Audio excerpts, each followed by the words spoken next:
Makanya bapak dulu, bapak itu anak pertama itu disekolahkan, ya sempat jadi pejabat. Nah itu sirinya kenapa Mbah Hasyim Asy'ari Salim itu Gus Wahid kan belajar bahasa Belanda mbak Inggris. Awal zaman Gus Wahid jadi Menteri Agama. Andai kan Gus Wahid tidak Menteri Agama, mungkin cara berislam Indonesia tidak sunni. Karena Gus Wahid pertama jadi menteri terus jadi ahli sunnah. Lama-lama sekarang jadi tren Menteri Agama Indonesia harus ahli sunnah. Naga ya ora pantes. Mendisi-disi wis napa? Ahli sunnah. Ulah tapi kadang santri fanatik, tapi Gus Wahid seralim koyo abai. Lah kita fanatik repot kan enggak ngakui kebenaran dengan bentuk lain. Khawarit itu jenenge apa? Khawarit. Jadi sakniki ngaji kita kudu sadar kullu hisbim bima ladaihim farihun. Dan niku dicap elek nak wong ngrasa bener dhewe. Sing apik fala tuzakku anfusakum huwa a'lamu bimanit taqwa. Paham ya, terus nahi mungkar niku nggih wonten istihate dadi. Nggih sama nahi mungkar dalam politik nggih ngoten. Dulu di Rembang juga banyak lokalisasi. Kalau masih ingat kecil saya dan ya kuat karena di backing oknum-oknum tertentu. Tapi ketika bupati itu mulai dekat kiai. Pernah era kakak saya kandung itu wakil bupati. Setelah itu anaknya Kiai Khalil. Sekarang itu teman saya malah yang jadi bupati. Itu ya rubahnya luar biasa karena ya guyonan mereka paling nyai Gus dakwai kesuwen. Bupati gampang Gus gawe SK ngongkon Satpol PP. Artinya jangan kira orang-orang baik yang lewat pejabat itu tidak kalah kontribusinya ya banyak juga. Ini bakas sing soleh loh, ini bakas sing napa? Soleh. Artinya ya kullu hisbim bima ladaihim farihun. Yang yakin dengan kebaikan bentuk ini juga banyak. Kau cuma meyakini dia apa kok Mustafa langgare cilik tetep istiqomah nak bar wiridan karo donya iku ya apik tapi dene ya ben yakin bener dhewe ben terus nah dene yakin terus calon bupati malah dadi kan tapi jangan merasa benar sendiri ya yakin saja kalau dia benar tapi jangan yakin benar sendiri karena dia tidak bisa bikin SK untuk membubarkan tempat maksiat utawa oleh suatu tanah sing dienggo napa maksiat. Jadi pilihannya bubarno nih. Nah sampean takok, anak ulama ra kalah, goblok kena ulama kalah. Ulama tetap paling bener. Perkarane piye? Wong sugih mau iso ngusir wong maksiat kok tanahe ning tanah liya, tapi ra iso ngilangno maksiat mentale wong iku. Lha iku sing rada betah ngilangno sak mentale iku ulama. Mulane ulama takoki, "Lah kok iso tapi zaman ra iso ngusir kok gon maksiat, tapi mau pindah tok wonge tetep maksiat." Lah sing iso nobatno iku ulama, ya rodok menang-menang maksudnya ya rodok lumayan. Mulane kula nganti saiki jek susah, kula nanti maca kitab ana cerita, muga-muga ora bener cerita iku, tapi kula kadung maca, ajane nyesal kula maca niku. Tapi kula kadung napa maca. Dadi ana wong mati syahid, wong melarat, wong lomo sugih ambek kiai alim niku ning pintu swarga. Wis jelas mlebu swarga. Lha iku iso bantah-bantahan. Jare sing mati syahid saya dulu karena jelas di hadis-hadis sahih itu mati saya itu spesial, jadi saya paling berhak masuk dulu. Jadi sing melarat enggak. Di hadis-hadis orang melarat sabar itu spesial, jadi saya dulu. Jadi sing sugih enggak, orang kaya dermawan itu spesial, jadi saya dulu. Ulamae meneng ae, roh wong telu goblok bantah-bantahan ulamae meneng ae. Bareng meneng ae. Ulamae wong jan ulama kan ya meneng, ndekne lah ya bingung karena ulama kan banyak pertimbangan, sing marahi iku ndekne kabeh. Akhirnya Allah ngutus Jibril, ya Jibril. Beri keputusan sama mereka. Ya, Jibril kan malaikat paling terpelajar. Ya. Jibril tak kok. Kira sabar, kowe kok ora kira sabar mlebu swarga. Jare sapa? Jarine ulama. Aja disiki gurum ya. Nggih, sepakat berarti satu sepakat. Sugih dermawan, kowe kok ora nak ngono iku apik. Jare sapa? Nggih jare kiai. Aja disiki gurumu. Berarti dua sepakat. Paham nggih? Mati syahid, kowe kok ora nak syahid ganjarane gede. Ya kata Pak ulama, aja disiki gurumu.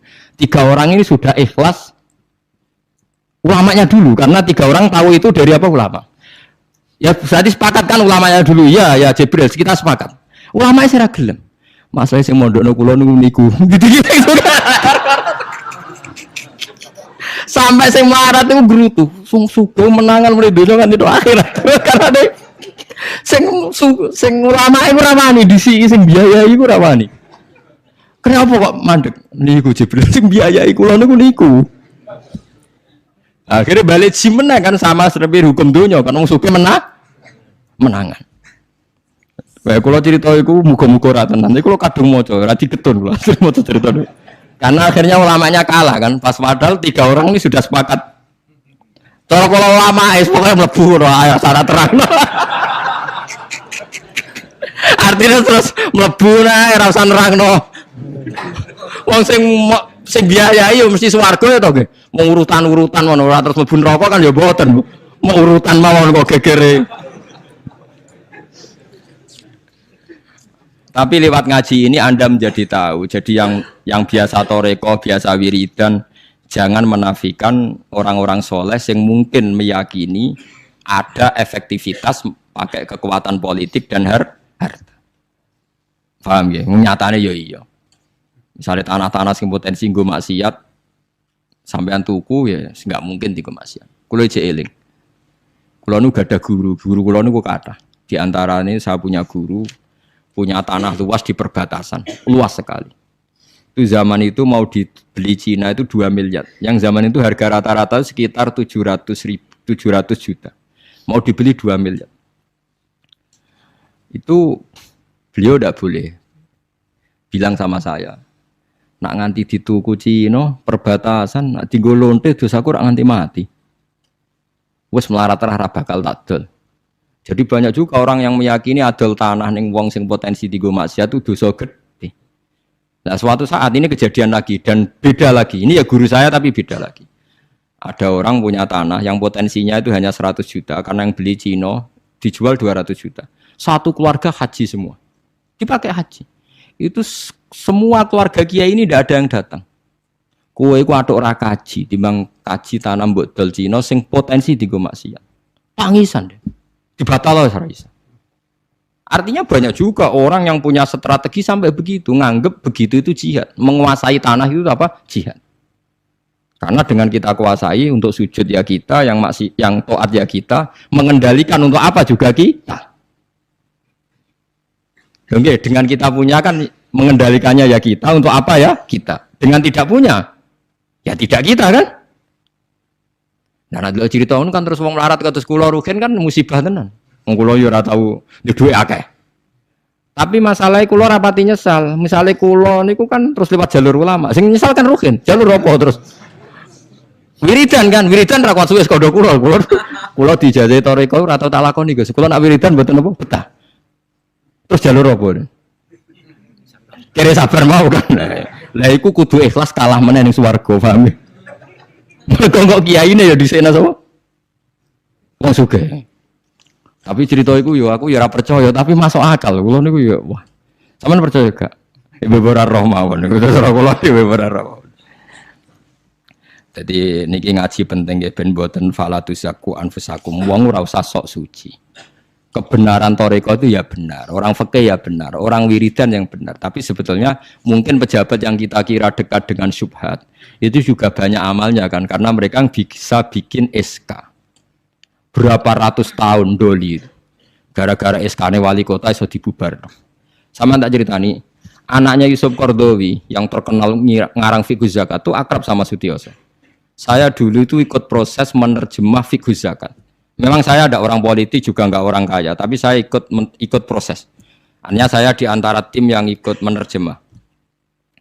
Itu gara-gara dekat kiai itu Sutioso memutuskan Kramat Tungkak. Itu dulu kan tempat prostitusi terbesar juga. Sekarang dirubah jadi Islamic apa? Center. Itu baru kayak kiai tak pejabat. Pejabat karena pejabat yang punya SK. Tapi fungsi ini kiai mbok ilangno, pejabat roh pentingnya ngene iku dikandani kiai. Lah sira mlebu kan rugen tok kan berarti jalur karena mana sih ini kudu tuduh be aku. Ini kan masalah kok ning akhirat dia tetep kalah ya harus saiki persiapan paham ya. Ya persiapan bus warga wae tapi ora usah nomor apa? Ramah-ramah Arab. Jadi kurang contohnya Kramat Tungkak itu yang bisa memusnahkan itu ya dulu ketika Sutioso gubernur dan dia dekat sama anaknya Yusuf Qaradawi terus punya fiqh zakat. Lama-lama fiqh zakat jadi tren. Sampai di Jakarta ada Basnas, ada rumah zakat. Sekarang di Jogja ada Lazis, ada macam-macam. Barokahnya trennya figus. Dulu zakat itu enggak jadi kebutuhan, tapi setelah jadi tren, saya ingin orang zakat itu izin. Banyak pegawai-pegawai itu yang enggak sholat tapi zakat. Jadi takutnya kenapa? Tren Pak Ba izin. Kesannya kok antisosial.